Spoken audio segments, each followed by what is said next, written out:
So, hello, welcome back to the next episode of the Self-Development with Tactics podcast. Today, we're going to go through a summary of A Force for Good by the 14th Dalai Lama and also Daniel Goleman. Daniel Goleman being, a person with a lot of books written as far as I've seen, because on the bestbookbits.com site, there's actually quite a few books, that he is the author of, that are available as a summary. And as always, the link to the summary is going to be down in the description. So if you want to check it out, please check it out. If you don't want to check it out, don't check it out. So yeah, let's see. A Force for Good, the Dalai Lama's vision for our world. Book summary. What is in it for me? Discover the Dalai Lama's vision for a better and more compassionate world. When you turn on the evening news, it's easy to get depressed. All over the world there are wars, conflicts, and overwhelming human misery. Is this really the best we can do? And at this point in time, the pandemic is effing everyone. According to the Dalai Lama, many of the world's problems stem from a lack of compassion and moral responsibility. We care more about money than about each other.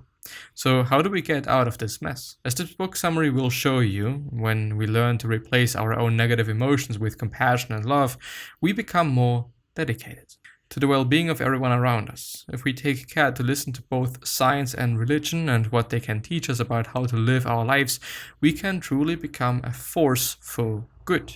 In this book summary, you will learn the difference between good and bad selfishness, why we need a new, more compassionate economic system, and what the Dalai Lama does at 5:30 a.m. in the morning every day.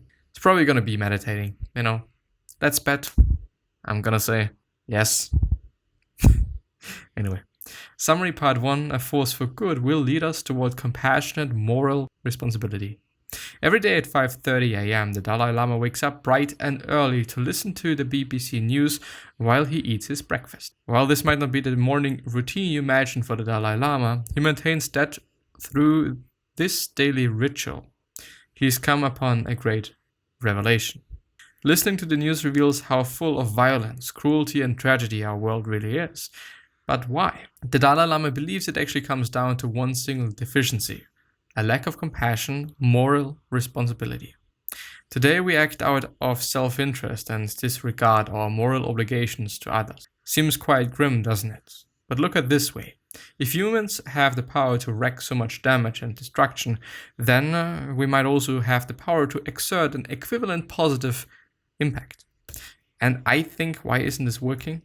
Well, just not working today anyway. I think, it is the truth. I think we can do so much good on a very personal level, on a very, very small level for ourselves. And just imagine, what about just being a good person? What about doing good things, good deeds? Maybe donating some money, maybe just being a nice human being to the people that are around you. All of these things, all of these deeds, all of these actions can lead to a better world. And you actually being kind of the epicenter, I guess might actually also be the English word. I'm actually not quite sure, but we can all do so good and so much good. And it is definitely something to keep in mind, and it is definitely something to have in front of one's eyes. We all can do that. Seems quite grim, doesn't it? But look at this way. Look at it this way. Anyway, if humans have the power to wreak so much damage and destruction, then might also have the power to exert an equivalent positive impact. This is what the Dalai Lama calls a force for good. A force for good begins with individuals and from within them, by creating an inner shift that diminishes our negative emotions and strengthens our capacity to act morally. We become better able to overcome impulsive reactions such as rage, frustration, and hopelessness. This shift will also see us become more compassionate to those around us and to our shared planet. Unlike the Dalai Lama, not all of us are able to commit 5 hours a day to inner practices such as meditation, but we can still take some small steps. The Dalai Lama has fashioned a plan that each individual can follow. It begins with looking inward and managing our own mind and hearts. This will help us look at our world and see the places where we can do good. As I said, being a good person at home, doing things for your parents, doing things for your roommate, I don't know. And we all can. Of course, it is not always easy, especially for people that are in a place of negativity and depression and feeling horrible. I don't want to downplay it. I don't want to be like, oh, it's just, depression is just whatever. This is something that really, really, really fucks and sucks. So yeah, if you are in such a place and you feel quite unable to do too much good, let's put it like this, then it is quite fine. It is what it is, and it's but you can do better. You can, and I know I can as well. It's not that difficult to just be a bit better, just doing things a bit better. Just a bit, I don't say add 10 pounds to your bench press. I don't say that, Maybe it is 1 pound, maybe it is even half a pound, but it is better than nothing, and it's better than not adding anything to your bench press, because you want to progress, you want to get better at what you do.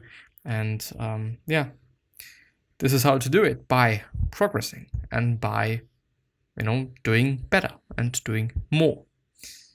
One simple deed, one simple word, more, each day or each week or each month or even each year is better than nothing. If you follow through, of course, and if you do so as well, then. Let's actually do it like this, because the stuff on the side is actually irrelevant. Summary part 2, reflect on your emotional responses to make better decisions. Even the Dalai Lama had a short temper once upon a time. Of course, he learned to master his emotions, and he did so with a few techniques that are simpler than you would expect. One important technique entails taking a step back when tempted to act on your feelings and considering the consequences of your choices. In March 2008, the Chinese army shot at demonstrators and arrested many Tibetan protesters, particularly monks, during a series of protests in Lhasa and other cities. How did the Dalai Lama react? Of course, hearing such news would have filled him with rage. Nevertheless, the Dalai Lama chose to stay calm. Also, and this is something coming from Stoicism, you can't do too much about that. It is something that first of all happened, and so it is in the past, and it is what it is. And second of all, what if you complain? What is going to happen? Can you change the past? No, you can't anyway. Can you, by being the Dalai Lama and saying something about it, maybe make people think about their actions? Maybe the government, even though, this is a fucking force.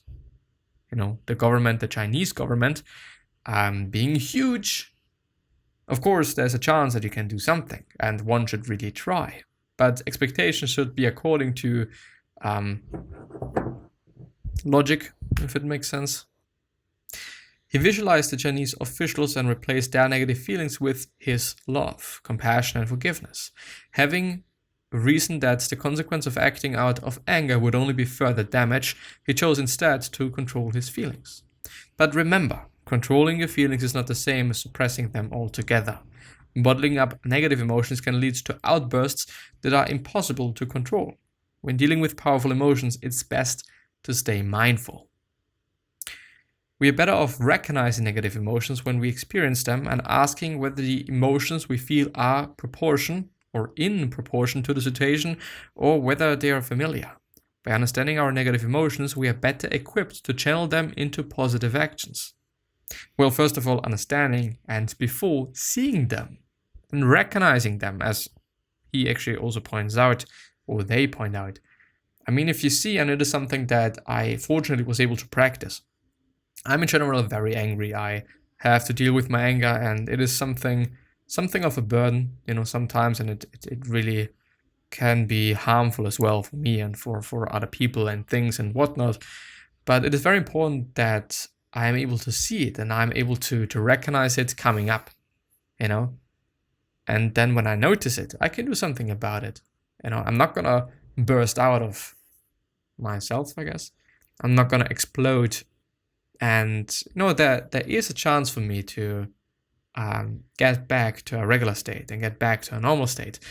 The problem is, how do you do it? There's multiple ways to do so. Of course, you can do it in ways of, okay, I'm gonna drink. You can do sports. You can have a boxing bag and then just beat that shit up, and so on and so forth. Like, there's many things that you could be doing to deal with that and channel it. And it obviously makes sense to channel it into good actions, drawing, being creative, making something, working something, and so on and so forth. But this is difficult. Of course it is.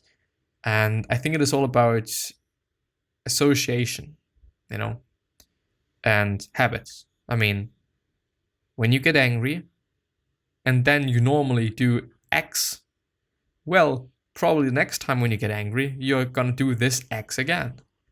So what about changing it? What about not doing X but doing Y? Something Y being more positive than X is. Of course, it is not easy, definitely not, but it makes sense. We are exchanging habits. We are not destroying them, we are not building them, we are exchanging them. Bad quote unquote habits for better things for even more great type things, and so on and so forth. So my point is, we don't make or break habits, but we exchange them. We do things and then we exchange them with something else, something that is hopefully going to be better, something that is hopefully going to be smarter to do. But yeah, since part 3 is coming up next, even though it is quite short, I'm going to end the episode there because I don't want to overdo things. I don't want to fill this episode or something. I don't know. Gonna see you the next time. So bye bye.